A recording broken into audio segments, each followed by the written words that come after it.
Hi guys, welcome back to our YouTube channel. My name is Ulelwa, and in this video I'm going to be talking about how Habs almost became homeless during the lockdown.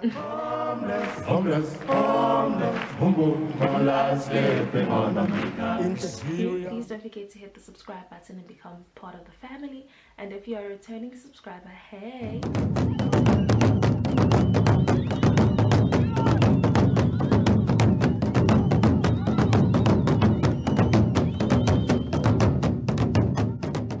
So before the lockdown actually started, UWC sent out an email about how students don't necessarily need to go back home and vacate residences. So Habs was like, you know what, I'm gonna stay here because it's gonna be a safer option for both myself and you, and even Nuggets. So we agreed on that, and it was Uti, he's not coming back, right? Hi, Chigi, UWC sends out another email. If I'm not mistaken, they sent it out on Tuesday that people need to vacate by Thursday. And at that time, flight tickets were just skyrocketing in terms of prices, and it was still an option, but the safety element was a risk factor that we needed to consider and think about if it's really worth it. And UWC was catering for students who can't afford to go home.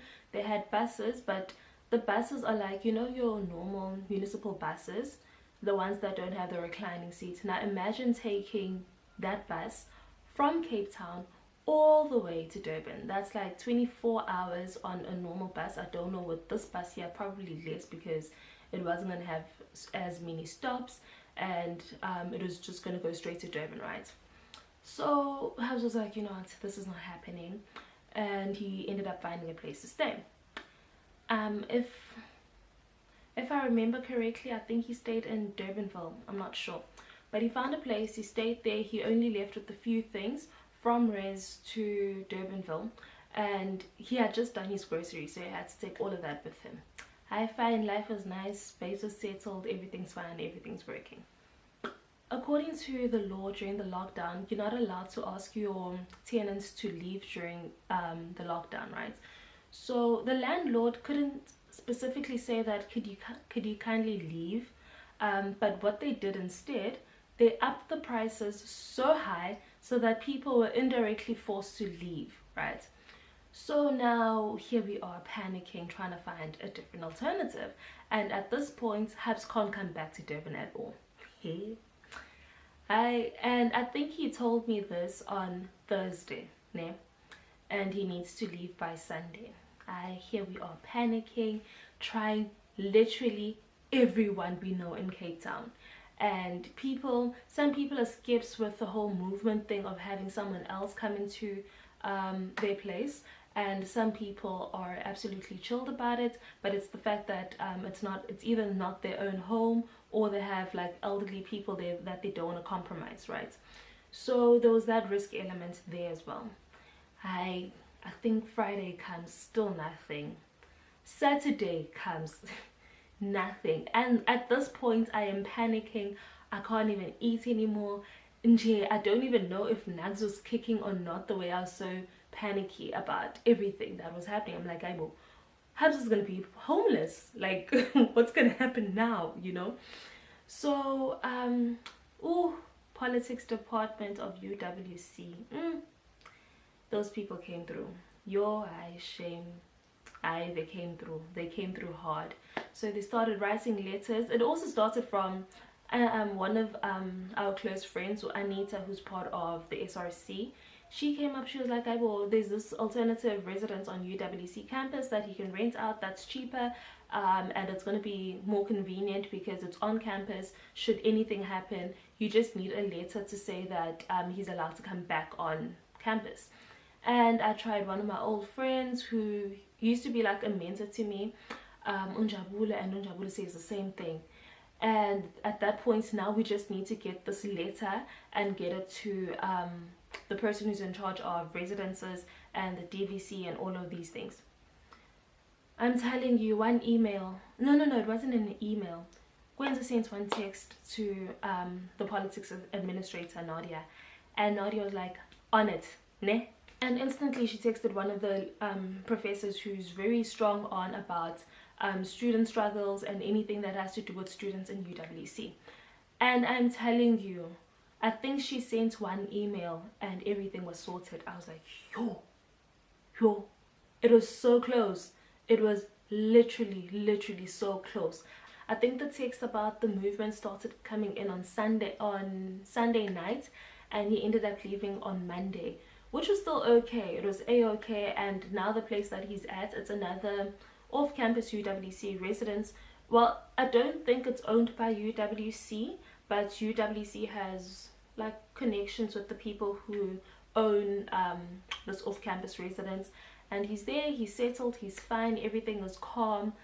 But it was a really panicky moment, like absolutely panicky, because think about it, during the lockdown, the last thing you want to happen to you is for you to be homeless, and homeless in the sense that you can't even go home because there's no transport available. And at least now where he is settled, it is a safe environment. And after that, that's when I started calming down. It was a mess. Those 2 days, like right now, I think I only shared this in like, what, 6 minutes? But those 3 days were the longest days.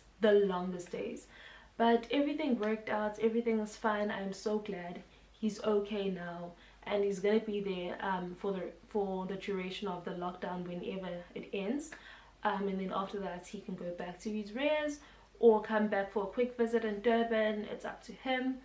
But at that point in time, it was very panicky. I'm so sorry about the glare that's happening. It's the sun that's just doing whatever it wants to do right now. And also, I was painting the wall, and it's really distracting me because I can see like the strokes over there. But anyways, but that's the update with the Kwenzo. He's doing well. He's settled now. He's back at working on his master's paper, pushing through other submissions that he has. Everything is fine now and settled and calm on his side, which makes it more calm on my side as well, because now I know he's fine and he's doing well wherever he is. Okay. Hi guys. I haven't done this in ages. As you can tell, I'm looking a bit crusty, growing hair. I'm growing a bit of a beard here.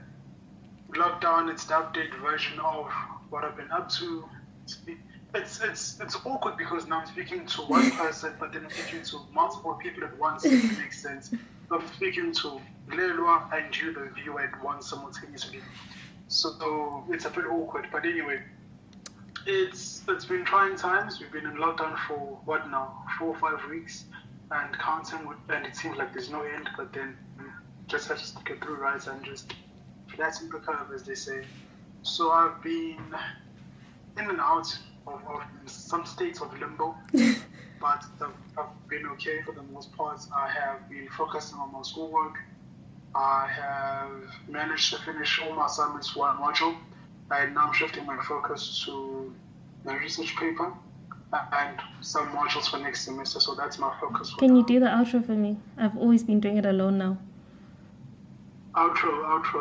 Okay, so thank you guys for watching. Remember to like, comment, share, and subscribe, and stick around because if things do improve, we have a great surprise for you guys later on this year, and that's not that baby, it's something else.